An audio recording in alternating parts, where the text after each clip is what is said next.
हर सांस है उपहार धरती के सहज अनुराग का। सांस ही है प्राण धरती पर बसे परिवार का। सांस छूटी टूट जाता बंध तन की पहचान का। आत्मा उन्मुक्त ज्योति प्रतिनिधि परमात्मा का।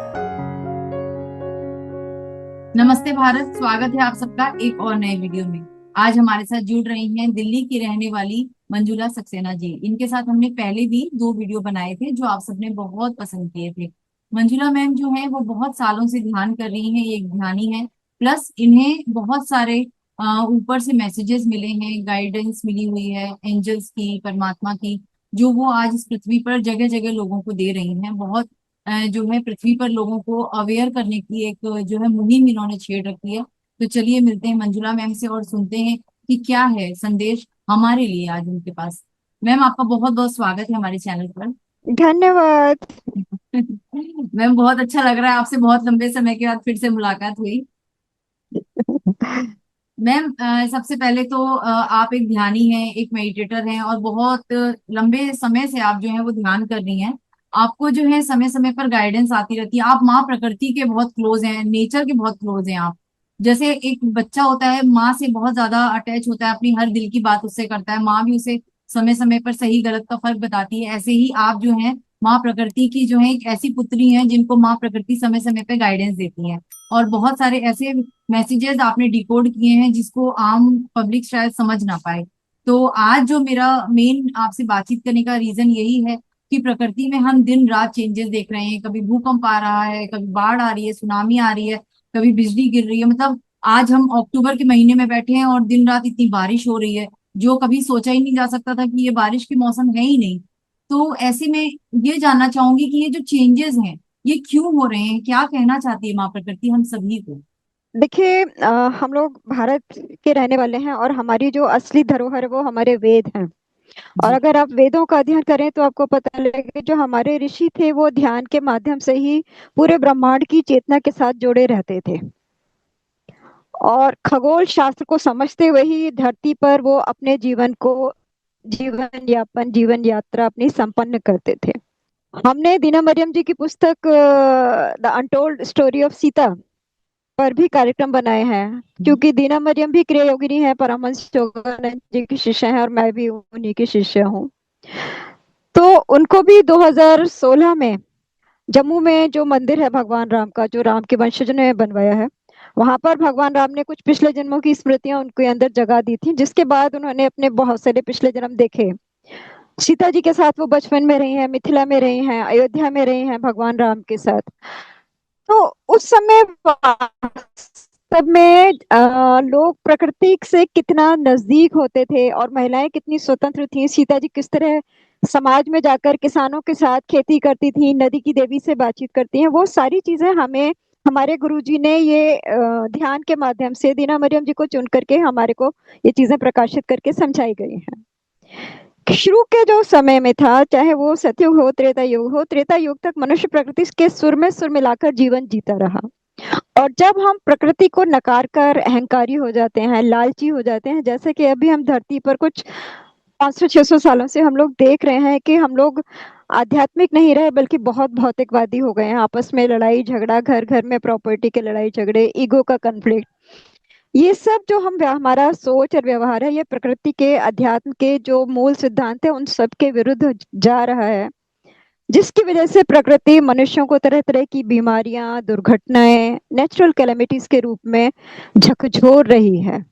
क्योंकि अध्यात्म विज्ञान ये कहता है कि हम 5 भूतों से सब लोग बने हुए हैं और एक चेतना है। तो मूल रूप से हम सभी एक हैं, एक ही ईश्वर के अंश हैं हम सभी।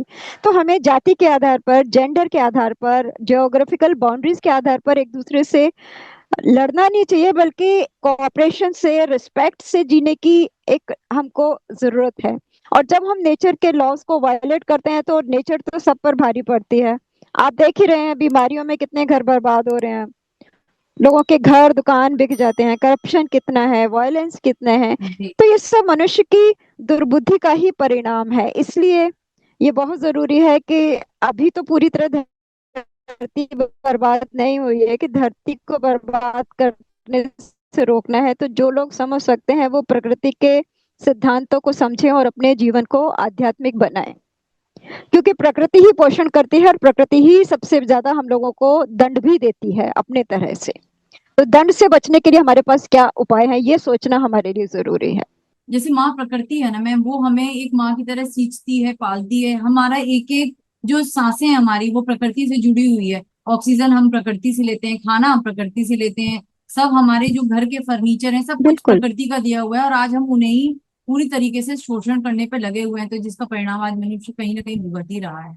इसके अलावा मैम, आपने बिल्कुल। ऑफ द रिकॉर्डिंग, जब हमारे रिकॉर्डिंग से पहले आपने एक नाम लिया था कि एक मैसेज आया है उनके थ्रू, कोई विदेशी महिला है, उसके बारे में भी मैं आपसे जानना चाहूंगी। देखिए, मैं जैसे पास्ट लाइफ रिग्रेशन करती हूँ, आकाशिक रिकॉर्ड रीडिंग मैंने बहुत लोगों की हैं और करवाई जी। हैं बहुत से लोगों को, और बहुत अच्छे संदेश हमको मिल भी रहे हैं। तो इसकी जो सबसे बड़ी एक पायनियर है वो अमेरिका की एक महिला थी, डोलोरस कैनन। उन्होंने 61 में ये सारे काम किए थे, हजारों लोगों को पास्ट लाइफ रिग्रेशन कराया था। और उसमें जो उनकी फाइंडिंग्स हैं उन उसमें एक किताब है उनकी, द कन्वोल्यूटेड यूनिवर्स। तो सभी को अभी उसकी ऑडियो बुक भी उपलब्ध है, द कन्वोल्यूटेड यूनिवर्स। आप पढ़ेंगे तो आत्माओं से उन्होंने जो बातचीत की है, जैसे कि यूरोप में आपको याद है स्लेव्स होते थे, वो ग्लैडिएटर्स होते थे, लड़ाया जाता था, बहुत ज्यादा जी। ब्लड शेडिंग होती थी। तो उनकी आत्माओं ने भी कहा है कि अंदर से किसी भी आत्मा को ये अच्छा नहीं लगता कि वो किसी की जान ले, लेकिन एक सोशल ट्रेनिंग की वजह से लोग इन सारे कामों में इंडल्ज होते हैं। आत्मा किसी भी देश की हो, वो हमेशा प्यार, शांति और आनंद से ही जीना चाहती है। तो हम लोगों को डोलोरस कैनन ने भविष्य के विषय में जो कुछ भी भविष्यवाणियां उनको उनके सेशन में मिली, उन्होंने सब कुछ बताया हुआ है कि अब पृथ्वी पर क्या होने जा रहा है। उन्होंने ये भी कहा है कि पृथ्वी पर जब निगेटिव एनर्जी किसी भी जगह बढ़ जाती है, तो प्रकृति फायर के माध्यम से और फ्लड के माध्यम से अपने आप को प्योरीफाई करती है। और हम लोग देख रहे हैं जंगलों में आग लग रही है, बाढ़ आ रही है, भयानक बारिश हो रही है। तो प्रकृति अपने आप को प्योरीफाई करती है, ह्यूमंस ने जो उसमें पॉल्यूशन कर दिया होता है। हम लोग ये जानते हैं कि भाई आज जहाँ पर हिमालय है, कभी वहां सागर होता था, और सागर के नीचे हिमालय से ऊंचे पहाड़ आज भी मौजूद हैं। हमें ये सोचने की जरूरत है कि प्रकृति चेतन है, धरती चेतन है, उसकी चेतना का सम्मान करें और अपनी चेतना को धरती की चेतना से मिला करके संतोष और शांति, सहयोग के साथ हम लोग जीना। प्रकृति को क्षणों में सब कुछ समाप्त कर देती है, हमारे पास कोई विकल्प बचता ही नहीं है। अपने अहंकार को हमें छोड़ने की जरूरत है, क्योंकि प्रकृति अहंकार को तोड़ रही है। और उन्होंने भविष्य के लिए जब उनसे पूछा गया कि सेफ प्लेस धरती पर कहाँ पर है, क्योंकि हर कंट्री में ब्लड शेड हुआ है, हर कंट्री का इतिहास उठा लीजिएगा, उन्होंने लिखा है रॉक्स रिमेम्बर द टीयर्स, है ना, सॉइल रिमेम्बर्स द ब्लड। जहाँ खून खराबा होता है तो वहाँ की धरती, वहाँ के पेड़, वो सब उस एनर्जी को सोक करते हैं और उनके अंदर वो हैवीनेस रहती है। तो जो मनुष्य अपने को बचाना चाहते हैं उनके पास एक ही उपाय है कि अपने ऑरा को पॉजिटिव बनाएं, अपने अंदर श्रद्धा रखें, पवित्रता रखें, शुद्ध भाव रखें।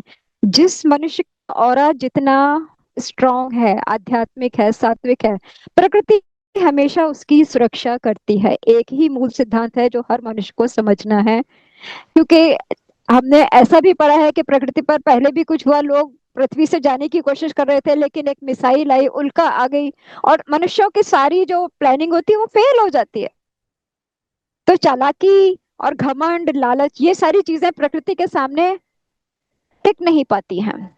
एक ही है कि अपने हृदय को शुद्ध कीजिए, परोपकारी बनाइए, प्रार्थना कीजिए, सहयोग कीजिए, जीवन के हर रूप के साथ प्रेम करना सीखिए।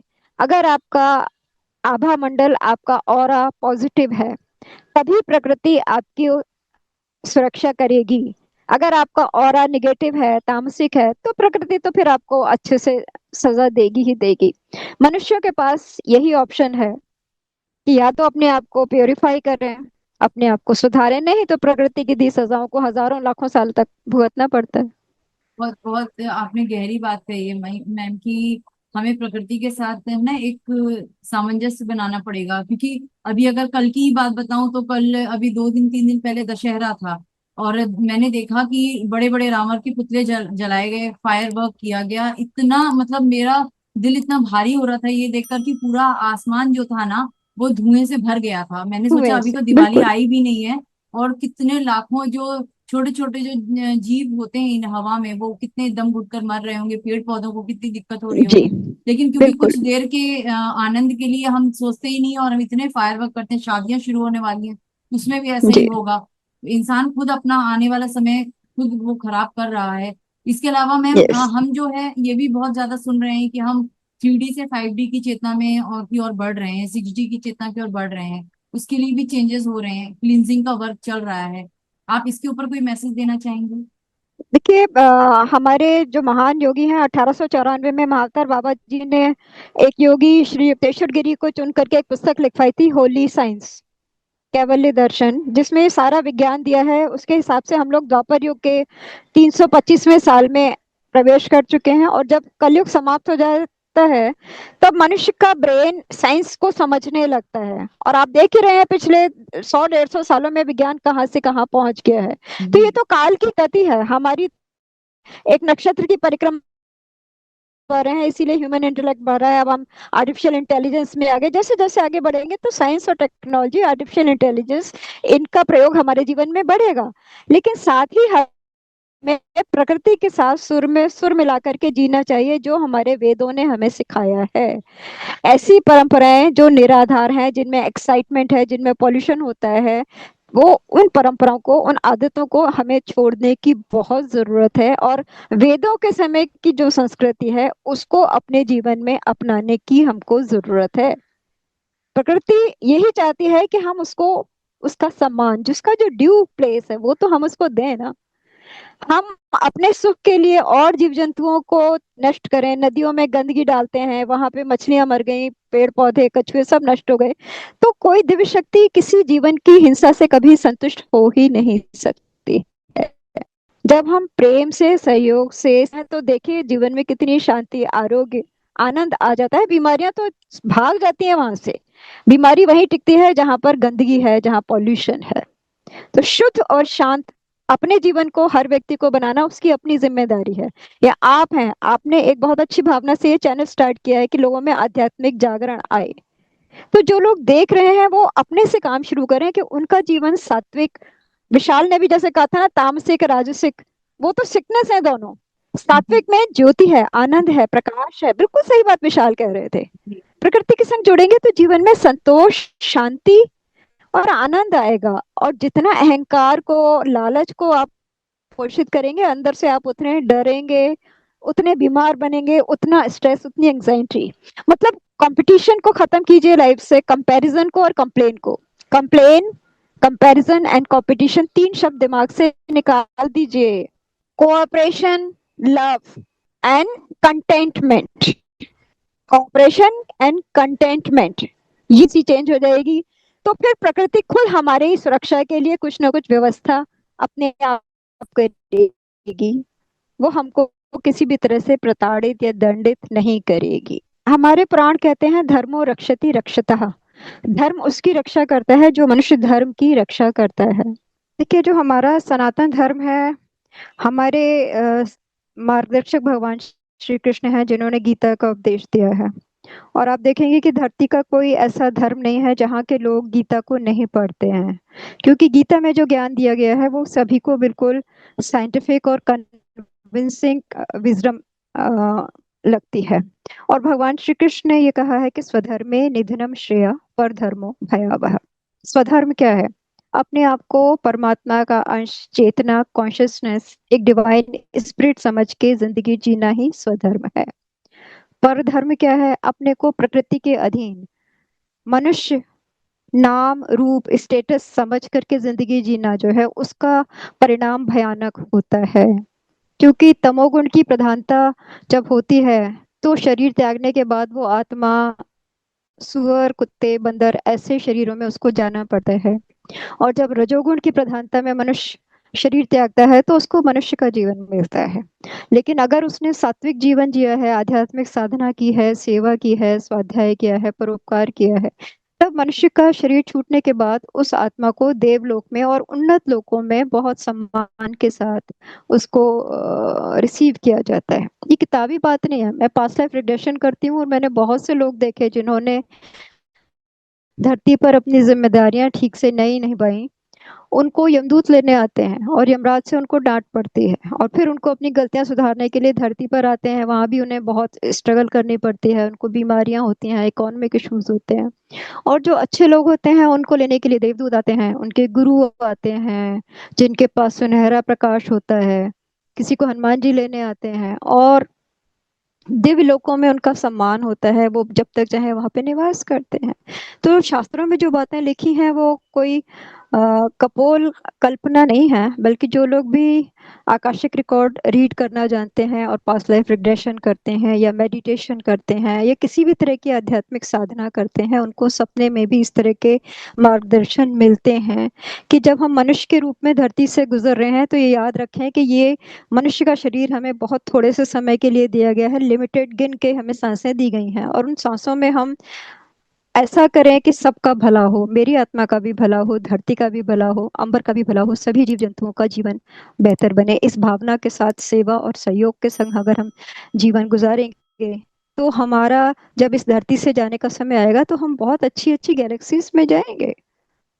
धरती से ऊंचे बहुत सारे सोलर सिस्टम हैं, गैलेक्सीज हैं जहां पर बहुत एडवांस जिंदगी है। धरती के वासियों को ये समझने की जरूरत है कि अपनी गलतियों को जितनी जल्दी हो सुधारने की कोशिश करें, क्योंकि संदेश बहुत लोगों को प्राप्त हो चुके हैं कि जिन्होंने भी मनमानी की है, अंधेरा फैलाया है, लालच किया है, हिंसा की है, प्रकृति उनको बहुत क्रूरता के संग सबक सिखाने जा रही है अगले 2-2.5 सालों के अंदर। पृथ्वी पर जिसने हम 8 अजूबे कहते हैं, ईस्टर आइलैंड पर ऊंची ऊंची जो मूर्तियां हैं वो यहोवा ग्रह के वासियों की ही हैं। जो पिरामिड हैं वो भी इसीलिए बनाए गए थे कि किसी जमाने में इंटरस्टेलर और इंटरगैलेक्टिक ट्रैवल लोग करते थे, तो ये जो पिरामिड थे वो लाइट हाउस का काम करते थे। ये चीजें पास्ट लाइफ रिग्रेशन में जिन्होंने रिसर्च की है उनको पता लगी है। तो इसीलिए ये चिन्ह छोड़े हैं हायर सिविलाइजेशन ने कि मनुष्य सोचे कि आज की जो जिंदगी है उससे सुपीरियर लाइफ पहले इस प्लेनेट पर रही है। किसी अहंकार में मत आ जाइए कि जितना हमें आज पता है कुछ नहीं है, 300 साल पुरानी है हमारी मॉडर्न साइंस, जबकि वेद हजारों साल पुराने हैं। वेदों में जो मंत्र दिए हैं, जो ज्ञान दिया है वो बहुत एडवांस है। हमारे ऋषियों ने बहुत रिसर्च की थी, और वो मशीनों से नहीं की थी, वो सिर्फ मेडिटेशन से की थी। और प्रकृति के तत्वों को समझकर, प्रकृति का अनुसंधान कर उन्होंने इतनी शक्तियां प्राप्त की थी कि जो आज का सिविलाइजेशन तो इमेजिन भी नहीं कर सकता है, और जिनका वर्णन हमारे पुराणों में और वेदों में है। तो भारतीय संस्कृति के जब अगर पुराण आप पढ़ेंगे, वेद पढ़ेंगे, तो दूसरे ग्रहों से, दूसरे लोकों से आना जाना पहले भी होता था। जो लोग तपस्वी थे, जिनका तेज अच्छा होता था, उनको इंद्रलोक में ले जाया जाता था। सशरीर जो थे भगवान राम के एक पूर्वज थे, ये याति थे, नहुष थे, इन सबको देवलोक में ले जाया गया। और अब हम जब पास्ट लाइफ रिग्रेशन कर रहे हैं तो हमको ये सारी चीजें अनुभव में भी आ रही हैं कि बहुत सी आत्माएं हैं जो शुद्ध जीवन जीती हैं। जब उन्होंने शरीर त्यागा तो उनको हनुमान जी आए, देवलोक में लेकर के गए, विष्णु जी के दूत आए, वैकुंठ लोक में लेकर के गए। तो ये सारी बातें जो हमारे शास्त्रों में, हमारे वेदों में दी गई हैं, ये सब सच्चाइयां हैं।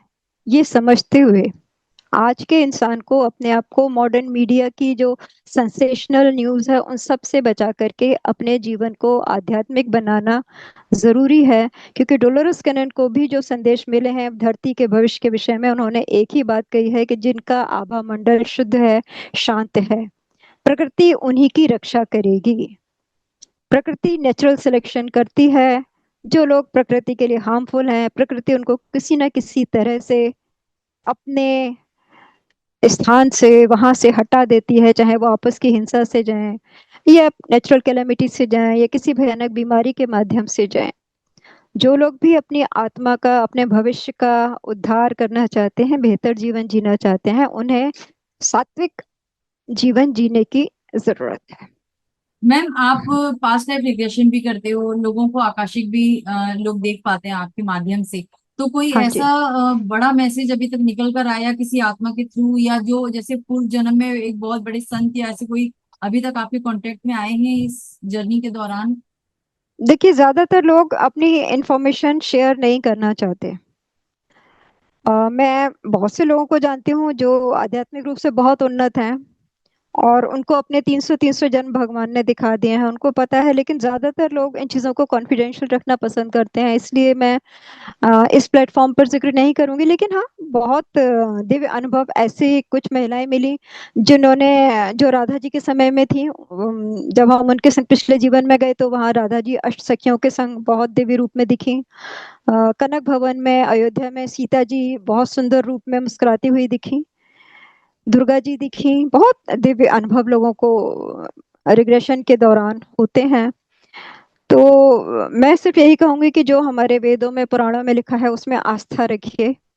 और मॉडर्न मीडिया की जो चकाचौंध भरी वेस्टर्न वर्ल्ड के जो इन्फ्लुएंस हम लोगों में आ गए हैं, उनसे अपने आप को निकालिए। योग और आयुर्वेद को अपनाइए। मंत्रों का सहारा लीजिए, ध्यान कीजिए, चाहे आप पिरामिड में बैठ करके ध्यान करें या क्रिया योग का अभ्यास करें या किसी और तरह से करें। 3 काल की संध्या करना बहुत जरूरी है, क्योंकि जब हमने भविष्य मालिका से संबंधित लोगों को भी बातचीत की तो उन्होंने यही कहा था कि भागवत पुराण जहाँ पे रखा जाएगा, जहाँ भी भगवान श्री कृष्ण का त्रिकाल संध्या की जाएगी, प्रकृति उनको, ऐसी ही आत्माओं को सुरक्षित रखेगी। और जो लोग भी पाप कर रहे हैं, शोषण कर रहे हैं, हिंसा कर रहे हैं, वो तो प्रकृति के प्रकोप का शिकार बनेंगे, बुरी मृत्यु मिलेगी। और उसके बाद कितने हजार लाख साल तक प्रकृति उनको दंडित करेगी, ये प्रकृति को ही पता है। मनुष्य होने के नाते आप और हम ये प्रयास कर रहे हैं कि ज्यादा से ज्यादा लोगों को आध्यात्मिक विज्ञान की समझ उनके अंदर जगा करके उनको एक अच्छी जिंदगी, एक अच्छा भविष्य देने के लिए हम लोग प्रयास कर रहे हैं। जो हम लोग कर सकते हैं वो आप और हम कर ही रहे हैं। हाँ। 2016 दिसंबर का महीना था। मैं सरकारी काम से बेंगलोर गई थी और वहां पे मैं जानती थी कि बहुत बड़ा पिरामिड वैली में पिरामिड है। तो मैं सुबह 5 बजे जा करके बेंगलोर पिरामिड वैली में मैंने किंग्स चैम्बर में बैठ के दिसंबर 2016 में ध्यान किया था, काफी लंबा। और उस दौरान मुझे बड़े विचित्र अनुभव हुए थे, मैं विचलित हो गई थी, क्योंकि मुझे ऐसा लग रहा था कि जैसे धरती के अंदर से बहुत चीत्कार की, छटपटाहट की मुझे आवाजें सुनाई दे रही थी। और मैं बहुत विचलित थी। फिर मेरे एक मित्र हैं जो बहुत आध्यात्मिक रूप से उन्नत हैं और डॉक्टर हैं, और महायोगी पायलट बाबा जी के बहुत घनिष्ठ रहे हैं। फिर मैंने उनसे ये सारी चीजें डिस्कस की तो उन्होंने मुझे काफी कुछ समझाया था। और तब मुझे समझ में आया कि धरती माँ अपना मैसेज हमें दे रही है कि धरती पर जितना ह्यूमन ट्रैफिकिंग हो रही है, एक्सप्लॉइटेशंस हो रहे हैं, बहुत सारी चीजें हो रही हैं जिसमें बहुत लोग दुखी हैं।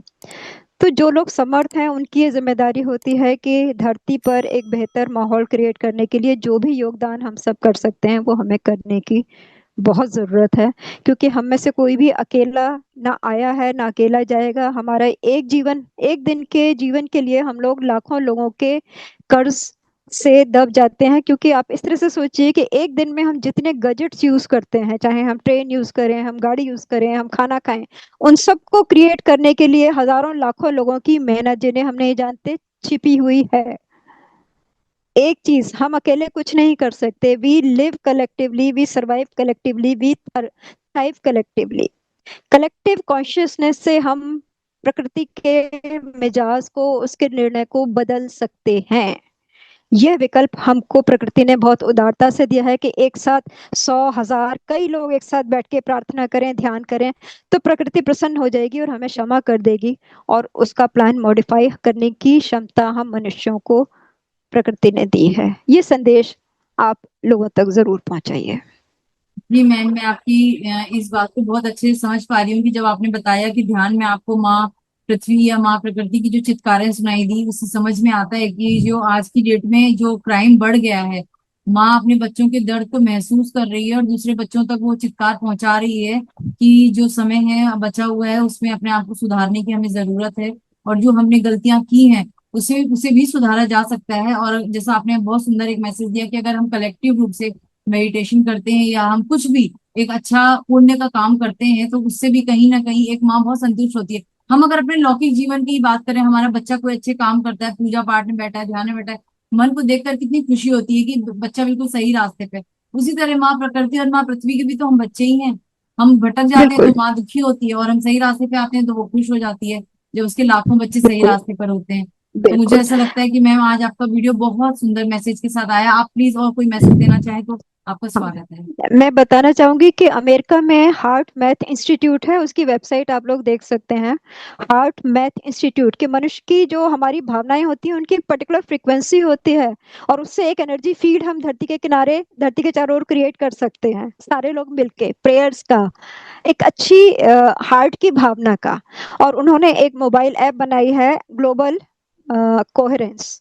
हार्ट मैथ इंस्टीट्यूट कैलिफोर्निया के साथ 150 देशों के लोग जुड़ चुके हैं, और उन्होंने एक मोबाइल ऐप बनाई है, ग्लोबल कोहेरेंस। इस मोबाइल ऐप को आप लोग डाउनलोड कीजिए, और प्रार्थना करके, ध्यान करके, अपने हृदय की जो भावना है उसको आप कैमरे के आगे अपनी उंगली अंगूठा लगा करके पूरी धरती के लोगों के संग शेयर कीजिए। तो उस एक उससे पॉजिटिव क्या होगा एनर्जी मैम? का एनर्जी फील्ड हम सब मिलके क्रिएट करें धरती के चारों ओर। देखिए, जो हमारे इमोशंस होते हैं सबकी एक पर्टिकुलर फ्रीक्वेंसी होती है, गुस्से की, बदले की, लस्ट की, कंपैशन की, एक पर्टिकुलर फ्रीक्वेंसी है। 150 देशों के लाखों लोग एक पर्टिकुलर फ्रीक्वेंसी को अपने हृदय से निकालेंगे तो वो धरती के चारों ओर एक एनर्जी फील्ड क्रिएट करेगा, और धरती के बिहेवियर में उससे हम बदलाव ला सकते हैं। मेरी बात आप समझ रहे हैं? जी बिल्कुल मैम, बिल्कुल ये ग्लोबल ऐप। हाँ हाँ कोहेरेंस हाँ। मोबाइल ऐप है, हार्ट हम्म। हार्ट मैथ इंस्टीट्यूट अमेरिका के लोगों ने डेवलप की है। उस मोबाइल ऐप को डाउनलोड कीजिए, और जब भी आप ध्यान करें, प्रार्थना करें, कुछ भी अच्छा काम करें, तो अपनी उंगलियों को उसके कैमरे के आगे लगा के अपनी हृदय की भावना वहां पर शेयर कीजिए, तो सारी धरती के लोगों तक वो ऊर्जा पहुंचेगी। देखिए, आप सैटेलाइट के जमाने में हम किसी से भी कम्युनिकेशन कैसे कर पाते हैं? सिग्नल्स ही तो है ना जो हमें जोड़ रहे हैं। तो हमारे हृदय की प्रार्थना की जो भावना है वो भी धरती पर जो है बदलाव ला सकती है, एक ऊर्जा का चक्र क्रिएट करके। हम सब के लिए ये बहुत जरूरी है कि हम स्पिरिचुअल साइंस को समझते हुए अपने हृदय के प्रेम और दोस्ती की भावना को ग्लोबल कोहेरेंस मोबाइल ऐप के माध्यम से सारी दुनिया के मनुष्यों के संग शेयर करें, जिससे धरती के वातावरण में एक प्रोटेक्टिव, एक पॉजिटिव एनर्जी का एनर्जी फील्ड हम लोग क्रिएट कर सकें, और प्राकृतिक जो कैलेमिटीज आ रही हैं उनसे हम लोगों की रक्षा कर सकें। ये बहुत सुंदर आपने ये बात बताई, और इस ऐप के बारे में मैं भी सर्च करूंगी, और जरूर ध्यान के बाद या पूजा से उठने के बाद मैं भी अपने फिंगरप्रिंट जरूर इसमें देना चाहूंगी। क्योंकि अगर हम छोटा सा भी हाँ जी, कंट्रीब्यूशन करते हैं, एक छोटा सा स्टेप भी हमारा, अगर माँ के लिए बिल्कुल किसी तरीके से भी एक सपोर्ट सिस्टम है, तो हम जरूर आगे आए और उस चीज में पार्टिसिपेट बिल्कुल। करें जो आज आपने जी, बताया है। तो मैं चाहती हूँ, मैं सभी से रिक्वेस्ट करती हूँ कि अगर आप भी इस ऐप को डाउनलोड करें, और जब भी पूजा करने के बाद, दान करने के बाद, या कुछ भी अच्छे कर्म करने के बाद, जैसे मैम ने बताया, अपनी फिंगरप्रिंट का उसमें एक स्नैप लेकर डालिए। शायद हमारे एक छोटे से एफर्ट से ही माँ प्रकृति को, माँ धरती को कुछ सहयोग मिले। तो अपना सहयोग हमें जरूर देना चाहिए, क्योंकि दिन रात हमें इन दोनों माँओं का प्रेम पा रहे हैं। तो जब हमारी बारी आती है तो हमें भी आगे आना ही चाहिए। मैम आपका दिल से धन्यवाद। हर बार आपका एक मैसेज, एक नए मतलब वीडियो एक नए मैसेज के साथ आता है, और बहुत पावरफुल मैसेज होता है। तो आज के लिए आपका दिल से बहुत बहुत धन्यवाद मैम। धन्यवाद, all the best, thank you. Thank you.